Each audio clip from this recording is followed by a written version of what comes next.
Hello வணக்கம் and welcome to our channel. நான் உங்க கொடைக்கானல் பில்டர் இன்ஜினியர் ஷியாம் பேசுறேன்.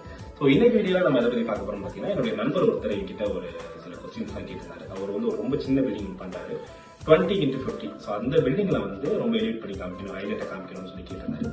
ஸோ சின்ன பில்டிங்கை நீங்க பெருசா காமிக்கணும்னு பார்த்தீங்கன்னா ஒரு 4 மெத்தடை ஃபாலோ பண்ணி ஈஸியாக காமிக்கலாம். ஃபர்ஸ்ட் வந்து பாத்தீங்கன்னா, ஒரு பில்டிங்ல வந்து ஹை சீலிங் மெத்தட் யூஸ் பண்ணணும்.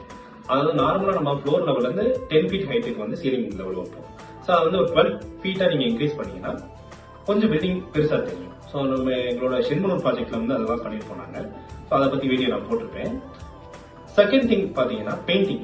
அந்த இன்டீரியர் கலர் வந்து பாத்தீங்கன்னா ரொம்ப ஓரளவுக்கு லைட் கலர்ஸ் யூஸ் பண்ணீங்கன்னா கொஞ்சம் ஹைலைட்டா தெரியும்.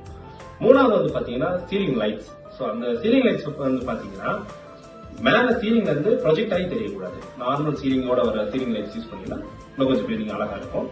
ஸோ ஃபோர்த் திங் வந்து பாத்தீங்கன்னா வெர்டிகல் லைன்ஸ் வந்து ரொம்ப இன்க்ரீஸ் பண்ணும். ஒரு கர்டன் நீங்க போட்டீங்கன்னா அது வெர்டிகலா வந்து ஃபுல்லீடா யூஸ் பண்ணணும். அதே மாதிரி பிரெஞ்ச் விண்டோஸ் நீங்க யூஸ் பண்ணலாம், ஃபுல் விண்டோஸ் நீங்க யூஸ் பண்ணலாம். ஸோ இந்த மாதிரி மெத்தட்ஸ் எல்லாம் நீங்க யூஸ் பண்ணீங்கன்னா ஒரு சின்ன பில்டிங்கும் பெருசா ஹைலைட்டா காமிச்சிருக்கீங்க. ஸோ எங்களோட மோர் டீடைல்ஸ் நீங்க தெரிஞ்சுக்கணும்னா ஸ்கிரீன்ல தெரியுற பார் கோட ஸ்கேன் பண்ணுங்க, எங்களோட டீடைல்ஸ் நீங்க தெரிஞ்சுக்கலாம். தேங்க்யூ.